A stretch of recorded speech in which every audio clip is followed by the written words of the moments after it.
This podcast is brought to you by Blackaby Ministries International. To find out more, visit blackaby.org.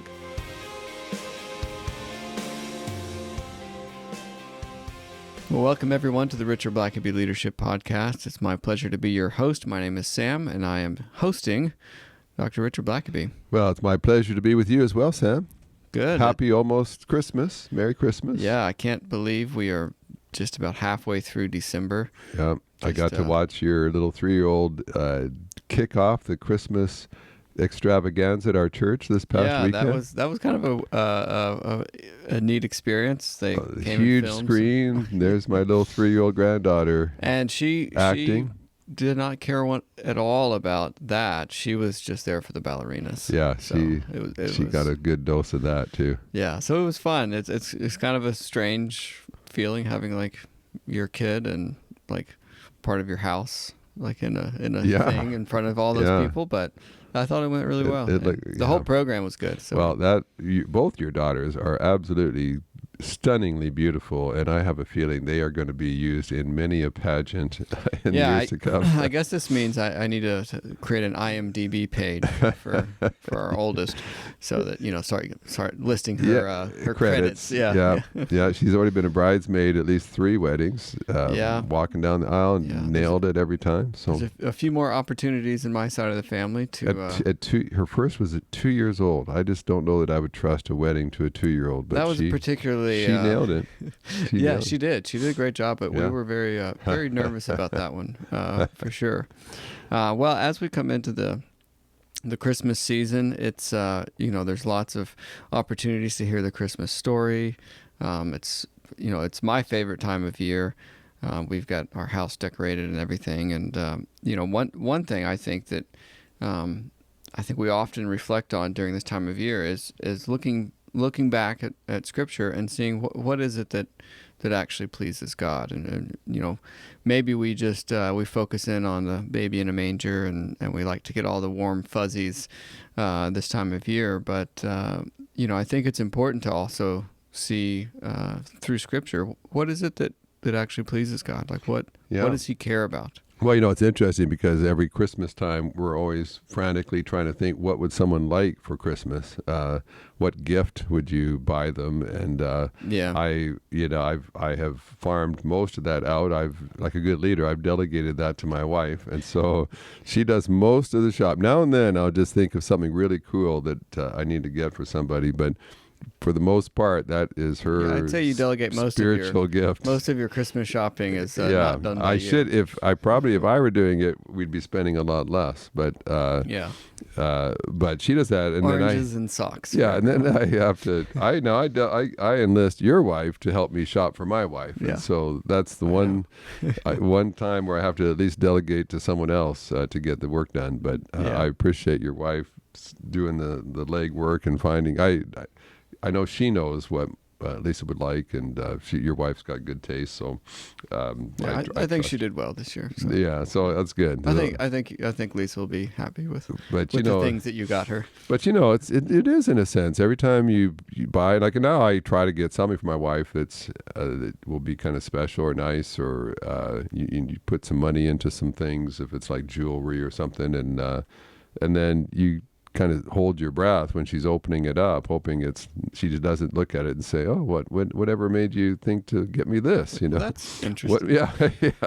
What an interesting you don't want the gift. I word when you're so it's so you love people, and if you love them, you're gonna try to find something. It's my uncle Will was notorious. I think it kind of ran through his family with his brothers too, and my dad, but. Will was the kind of guy that he'd wrap up like a garbage can and say, well, your mom's been saying she needs a new garbage can, so that's perfect. Voila, What's wrong with that? Christmas gift, here's your new garbage can, and Will's my kind of guy. You'd sort of shake your head and say, Will, were you really thinking about that? But he literally had some gifts like that, and it's not going to go well. And sometimes it's hard even to be polite when someone has put so little effort into wanting to even know what you would like or what would please you. And that by the way, is just, I think, the mark of a good gift giver. Like, that's why Lisa is so good, because she observes people and knows what they like. I mean, she knows what their colors are. She knows that they don't like stripes, but they, like plaid or whatever it is. She'll know that. And so just by opening the gift, she's just let you know that she knows you. She's observed you. She's listened to what you've talked about, and she's watched what you wear and what you don't wear. And so, there's a lot of that goes around at Christmas time. Yeah. But I think, and what I want to share just in this podcast, I just need to give credit to Ben Mandrell, the CEO of Lifeway, because I was with him in a meeting this past Wednesday, and he shared from this verse, and so it's not blatantly stealing if I give credit before I take his main points, is it? No, I don't think so. I think if you don't know Ben, he's was a former pastor, church planter in Denver, Colorado. Now he's in Nashville, leading Southern Baptist publishing arm, and I like Ben. I think he does a great job, and he's made a lot of significant changes. We did an interview with him on this podcast. So he had brought me in to speak to that meeting last week, and then he kind of closed it off, and he drew our attention, I thought, masterfully to a verse I'd never really paid much attention to before, and so I thought we just would highlight that. And so I'm very carefully footnoting this to Ben, and you can check him out for more great thoughts. But in Ephesians 5, verse 10, and I'm going to, it says it a little bit better in the New King James, so I'm going to use that. But verse 10 says, finding out what is acceptable to the Lord. And I think in my CSB, it says testing to determine, testing what is pleasing to the Lord. But basically, it's doing some research, checking it out, running tests, whatever you have to. But investigate and find out what pleases God. And, when you first read that, you sort of think, well, it's God. I mean, he likes holy things. He likes giving money to missions. But it's not a bad question, I think, especially to ask at Christmas time, which is, what does please God? What puts a smile on God's face when you do it? And knowing that, wouldn't you want to be doing that all the time? And so, again, it's kind of like a clueless husband. Don't assume that just the first thought that comes into your head is going to be pleasing to God. Just because that's what you've always done for God every year, don't assume that he's been pleased with it every year. Just because you've done it, just because it pleases you, just because you think it would be good, doesn't necessarily mean that God is pleased because that's what you offered him. And so what's interesting is that, when you read that phrase, I just think that's a great challenge for all of us is, do you know what is acceptable or pleasing to the Lord? Don't assume you do. Back it up. If you tell me, this is pleasing to the Lord, then give me a scripture verse that confirms that. But then if you look up just in the verse before, verse 9, it says, for the fruit of the Spirit is in all goodness, righteousness, and truth. And as Ben pointed out to us last week, that's a great place to start. If you just want a short list of what pleases the Lord, he's just listed 3 things there in the previous verse: goodness, righteousness, and truth. And so if you're doing some kind of Christmas shopping for God this year, if you're you want to go through this season and offer some things in your service and your walk with God that would please him, you might just start by doing a little Amazon search on goodness, righteousness, truth, and making sure you've got some of those in your inbox. So let's just look at that for just these moments. And the first one is goodness. And you have to stop and think about, what does that mean, goodness? You can define it many, many different ways, but I think in part, what that probably is talking about, I think Ben pointed this out, is it may be talking about your relationship to others. Are you being good to other people? Are you being kind to other people? In your relationship, and of course, this is a great time of year to do that, to focus on that. And again, my wife is very good at that kind of thing. Whether it's, I was on a flight to Nashville last week, and just being kind and smiling and thanking the people helping you board the plane or flying the plane or serving you, the person next to you. Do you jump up and help someone get their luggage up in the overhead?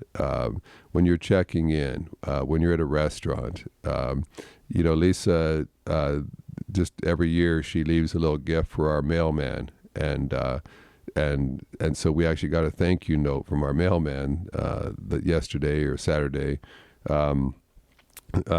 just thanking us for thinking about him. And we appreciate the fact he brings us our mail 6 days a week. And so UPS, Lisa will leave out like cookies or wrapped treats for like delivery people, Amazon people, UPS people. Just say, help yourself. Thanks for, the delivery. Of course, you could probably do that all year round if you chose to, but certainly at least this time of year, as you're thinking about what would please God, well, I think showing goodness, being kind to other people. Of course, this can be a time where if you got to go shopping, if you have to return something to customer service, you can wait a long time. It's easy to get irritable.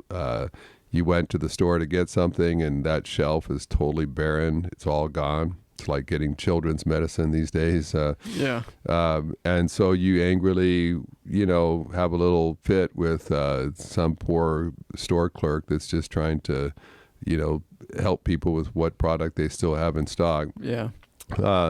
And there's just so many ways, I think, to just be thoughtful, to be generous, maybe more so than usual, maybe in giving a tip this time of year for a service, just going a little above and beyond. And of course, it's always fun to receive, to have people showing goodness to you. But, this is just one area, I think, that there typically is a lot of room for improvement. Yeah. And you might be a person who's very kind, very thoughtful, but there's always, we just relate to so many people in the course of a week and in our work that there's always more that we could do to express just kindness to someone, just being a good person. And I think we all probably can have, if I just think of who's a good person that you know of, someone who you just think that is just a good friend. Mm-hmm. They're a good family member. They're a good neighbor. I was really touched. A month, 2 months ago, my mother passed, and I got cards from a number of neighbors. I don't know, like 5 or 6 different neighbors gave me a card, a sympathy card, just let me know they were thinking of me. And one of my neighbors actually gave me a couple $100 of cash and just said, "You're going to have family in for the funeral and going through a hard time, and just want you to." Just want to bless you and try to help, alleviate some of the burden during this time. Yeah. I'm thinking, wow, what an awesome neighbor. I've never had, that I can remember, a neighbor that I'm not even related to, giving me a significant sum of money, just trying to be kind to me. Mm-hmm. And there are just ways to do that. I've tried to do that to my neighbors. I was thinking back, it's interesting because that neighbor, about a couple of years ago, I was having some trees cut down in my backyard, and I had a tree on my property that was kind of leaning toward his house, and I'd had an eye on it, and I'd actually shown some tree fallers that tree, and I said, hey, if it looks like it's starting to get compromised, I'm going to need to take it down. I certainly don't want it falling on my neighbor's house.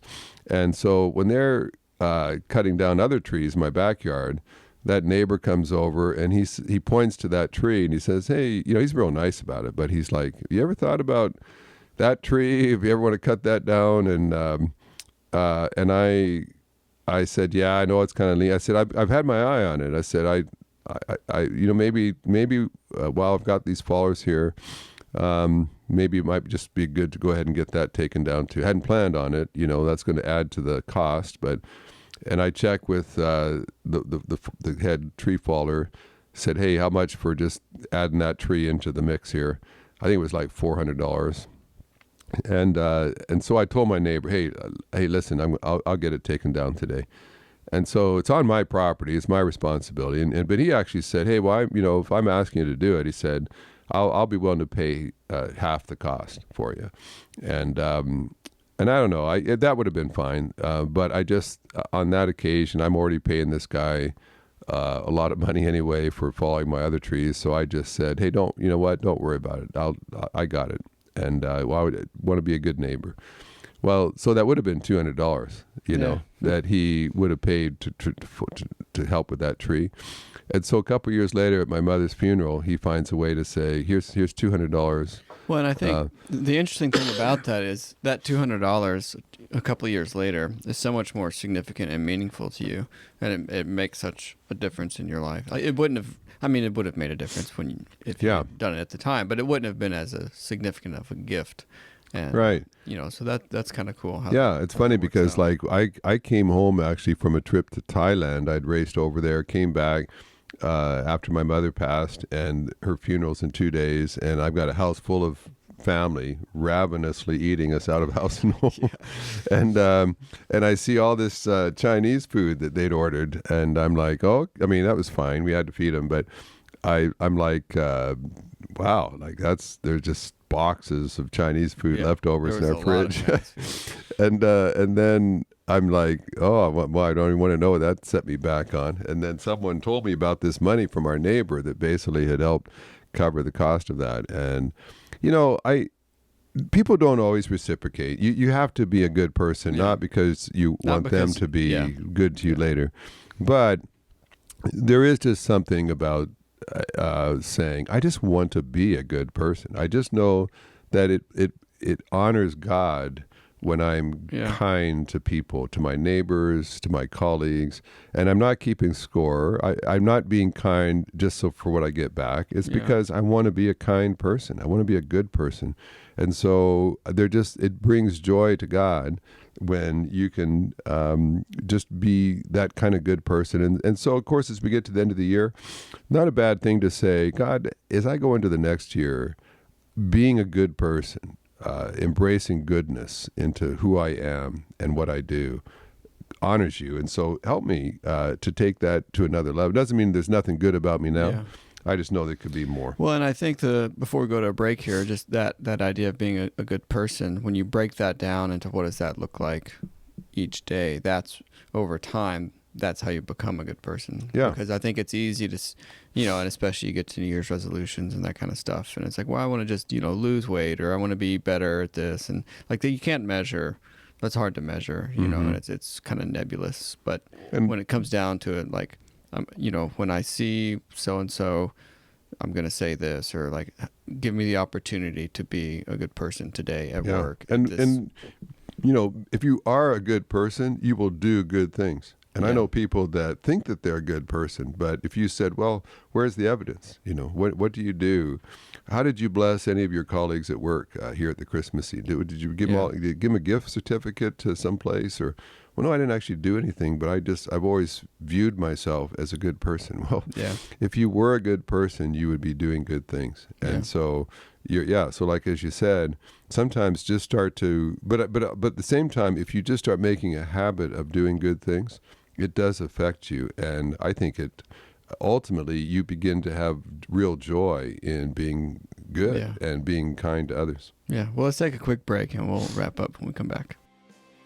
God's power and love have no limits, so why do Christians put limits on their relationship with Him? We could be pursuing greater knowledge, experiencing deeper intimacy, and abiding in freer joy. And yet, we routinely settle for mediocrity in our spiritual lives. But if you're ready to explode your self-imposed limits, the Unlimiting God class will show you that you need not settle for less than what God intends for you. God can do extraordinary things through ordinary people, but only when we allow Him to enlarge our spiritual capacity and overcome our self-imposed limits. Registration is now open for Unlimiting God, based on the book Unlimiting God by Richard Blackaby. This 6-week study can be found at blackabyinstitute.com. Learn with others from around the world in this online class.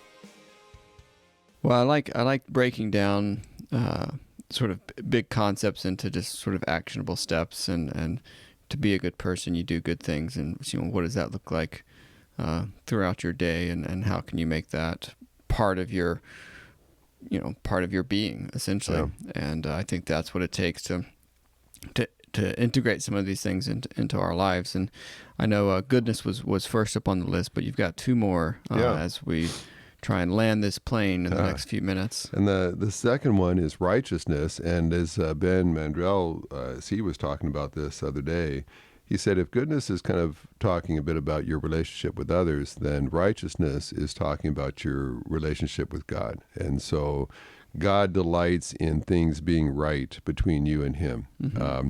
Keeping a very short account when sin has a way of creeping in.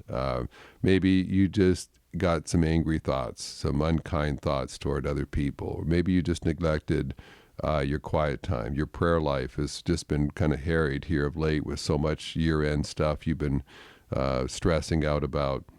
And so righteousness means things are right between you and God. And the only way to know for sure is to do as the psalmist said, and just pray to God, search my heart, O God, and see if there's any kind of wrong thing in me, any evil thing in me, Lord, that's not right with you, that's not pleasing to you, and take an inventory. And sometimes you just need to carve out a bit of time in your quiet time and just have a pad of paper and start kind of at the top of your first with your walk with God, and look at the kind of things that are involved in your walk with him, your prayers, your Bible study, your worship, your giving, your service, your obedience to him, your renouncing of any sin in your life that you know is not pleasing to God, and just kind of systematically work through item by item in your life and your relationship with him, and just see, is there anything that's questionable, anything here that the little red light goes off and says, this isn't good. You know better than this. Don't try to make excuses. You know that this isn't right. And so, work through that, and then start down on your relationships as well. Living righteously means that there's nothing in your relationships with others that would be displeasing to God, that would be sinful. Goodness might involve, doing stuff for people, but righteousness would involve anything that dishonors God through your relationship. And so, start with your spouse, with siblings, with children, colleagues at work, people at church. Work your way down. I'll tell you, it's a very freeing thing if you can walk all the way down to every person that you interact with at some level throughout the course of a week, and not have anything that comes to mind that where God would say, you were very demeaning to that person this week, or you really shot down that person in that board meeting this week. You kind of went way beyond what was necessary, and demeaning their opinion, their viewpoint, and that's just not right.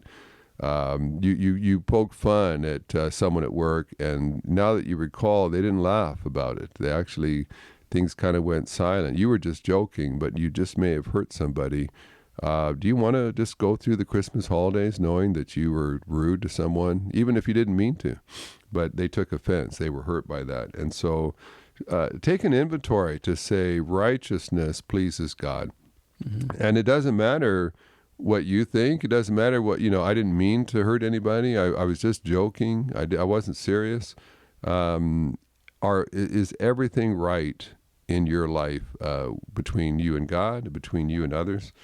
And then the last one it mentions there is truth, righteousness and truth. Of course, all three of these, goodness, righteousness, truth, are all interconnected. But as we've seen before, truth is just always being authentic and real and honest.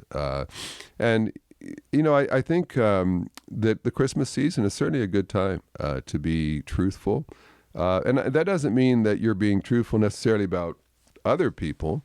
It's not like, Sam, in a spirit of truthfulness, I just want to tell you, I think your beard is getting really ratty, I've never liked it when it gets out no, truth is not telling what you think about others. Right. Truth is about being honest about yourself. And And maybe it's that you need to say, hey, I just want to apologize. As I reflect on our dinner last week, I just was not at my best, and I don't think I honored you, or maybe, maybe it's expressing appreciation. Here you are at year end. You're not going to see maybe your colleagues for a week during the Christmas break, and you've always believed that you were fortunate to work with these people, but you just haven't said it. You haven't just acknowledged the truth that you're very fortunate to have these kind of colleagues, that you have a great boss, and you could certainly do a lot worse than this person. Or, you just begin to share some truth, and maybe you've been kind of deceiving yourself all year, and you keep telling yourself things aren't so bad. I know I've put on 30 pounds, but I think I'm still in pretty good shape. And there's lots of ways in which we can kind of lie to ourselves.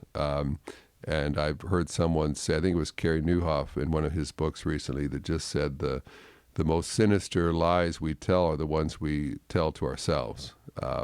And when we deceive ourselves. And so, but there's something very freeing about acknowledging and embracing the truth. And I'll tell you what, we may have, and when we live in an age of lies and deception and spin and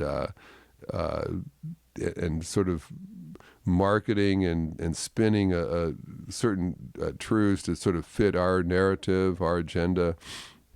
And we are immersed in that kind of culture and world. And so it's easy for us to start spinning our own life and portraying ourselves to people in ways that aren't necessarily true. And when people tell us, Merry Christmas, it's easy to just sort of talk like everything is good in our life. Maybe it's not. Maybe this is a time to be honest and say, I'm kind of struggling right now, or I really need your prayers, or, I really appreciate you just expressing concern. I really needed that right now. And there might be some really meaningful conversations you could have over the holidays, just simply because you embraced truth and you didn't sugarcoat it. You didn't sort of tell a white lie. Now you don't go in and just start laying truth bombs on everybody during while you're opening presents, but when it comes just to being authentic and real with people, there's a way to do it and still do it with goodness at the same time. Yeah.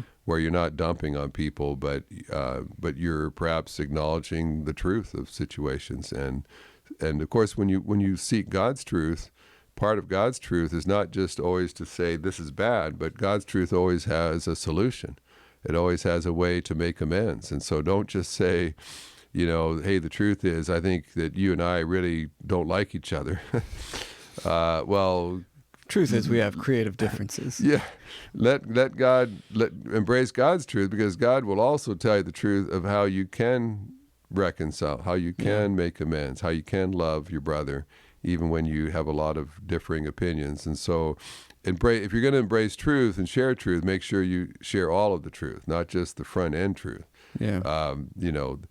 It's like working with people that always are going to tell you, well, that won't work, but they never have any alternative suggestions. Yeah. It's like, well, I need the whole truth. So if this won't work, say, but what about this? I'm willing to try that. And so, truth, you got to be careful with that. If you finally decide this is the first, time in 25 years that you just have got to just tell the truth, that you've always hated your mother's dressing with the turkey at Christmas dinner. Maybe that's not the truth that anyone needs to hear, but there might be other truths where you just need to be honest with people about your shortcomings and your regret that you've not been better. You've not shown more goodness, and you've not been more righteous. And maybe you just humbly ask for prayer that this coming year will be the best year in your relationships with others. And so I like this idea of just find out what pleases God, find out what His will is. And three things, you don't have to look far. You don't have to, have a degree in Hebrew to figure out that He values goodness, righteousness, and truth. So always start with what you know. And if you're nailing those things, then in good time, God can reveal more to you that pleases Him. But don't make it complicated. Start with the basics. Yeah. Nail those, and it's amazing how so many of the other kinds of things will all fall into place as a result. Well, thanks for walking us through this, and special thanks to Ben Mandrell for the inspiration of this podcast. And until next time. Thanks for listening to the podcast. If this is something you enjoyed, it really makes a difference if you leave a review and a 5-star rating on Apple Podcasts or wherever you listen. Don't forget to subscribe and share with your friends. We always love hearing from our listeners, so email us at podcast@blackaby.org.